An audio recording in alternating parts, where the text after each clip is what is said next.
कर्पूरगौरं करुणावतारं संसारसारं भुजगेन्द्रहारं सदा वसन्तं हृदयारविन्दे भवं भवानी सहितं नमामि।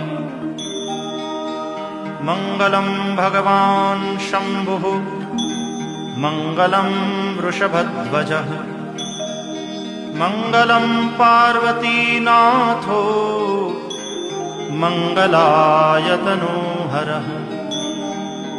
सर्वमङ्गलमाङ्गल्ये शिवे सर्वार्थसाधिके शरण्ये त्र्यम्बके गौरी नारायणि नमोस्तुते।